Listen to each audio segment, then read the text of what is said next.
Right. And I shared this. Thanks. It's good for your bike, that bit.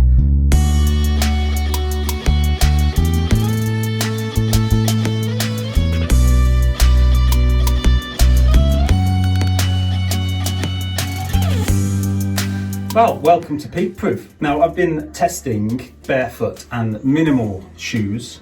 Today, I've got a helper. And who are you? Eve. Eve. Coincidentally, Eve has been testing the same shoes as me. So far, out of the shoes that I've been testing, my favourite at the moment are Merrell Bare Access. You've also got some Merrells, haven't you? Yeah. These are Eve's Merrells. Anyway, are they comfortable? Yeah. Do you like the colour? Yeah, but I don't like the bottom because it's muddy now. And what colour is that? That's kind of grey silver. Do you like these colour? Yeah. Eve, I forgot to ask you a really important question about your Merrells. Are they grippy? Yeah.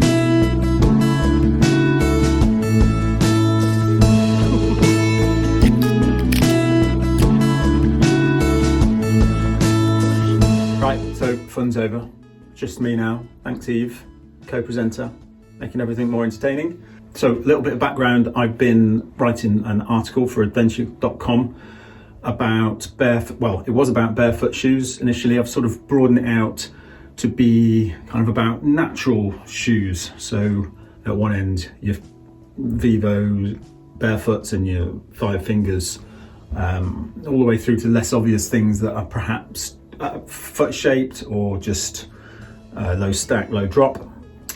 Right in the middle there are a couple of shoes, Ultra Superior, that I'm enjoying, and then these Merrell Bare Access.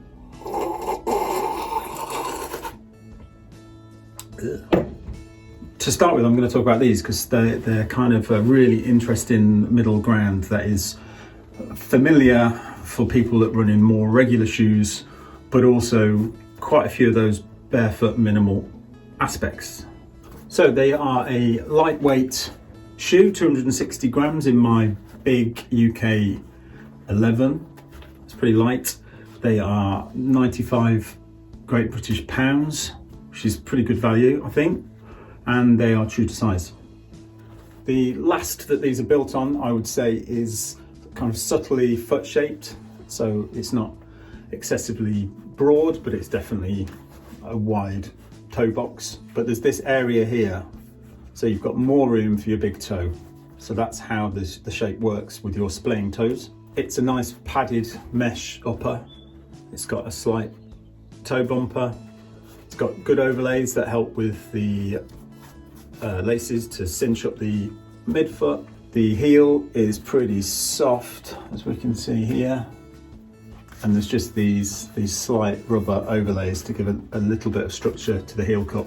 Yeah, it's cool ride. The midsole looks like there's a bit of drop, but there isn't. I guess your heel is slightly lower into this portion, so yeah, this is zero drop platform. The outsole is Vibram, a decent amount of grip in most conditions, but I'll come on to that in a minute.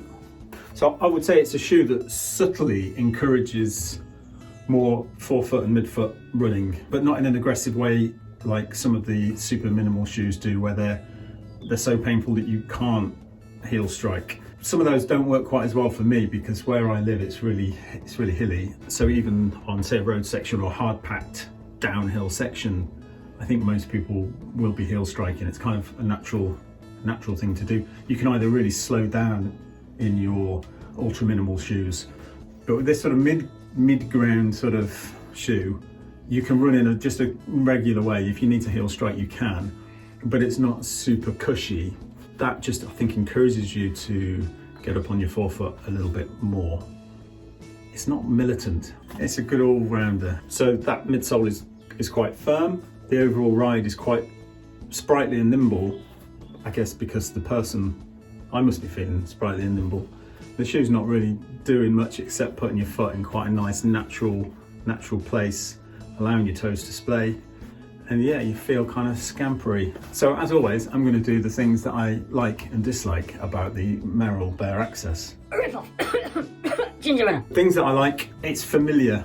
It's not too radical. The shape, as somebody that doesn't have particularly wide feet, but very foot-shaped feet, I really like shoes that give my big toe some space out here and don't overly cut into the centre. Again, that shape isn't particularly radical, so I think most people, even with more narrow feet, this would work for them too. So it's a good price, it's a good upper, it's lightweight, it's a nice ride.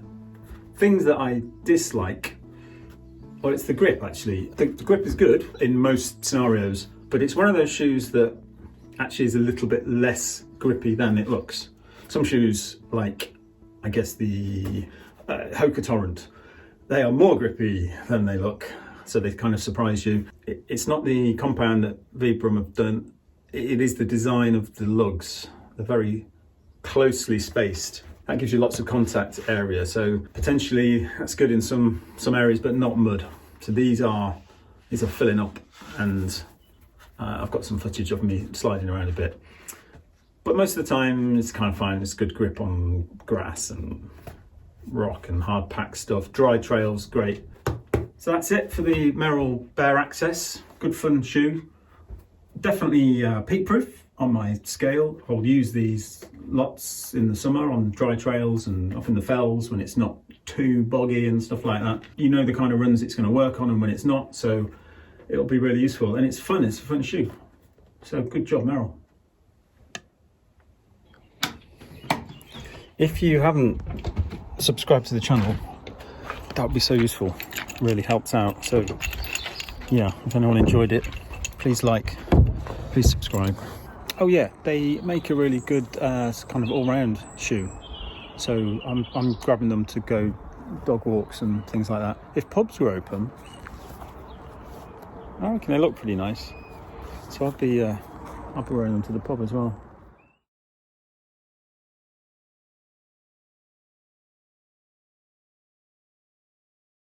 So these Merrells, now I know that you went on a really long walk, didn't you? That's Kinder.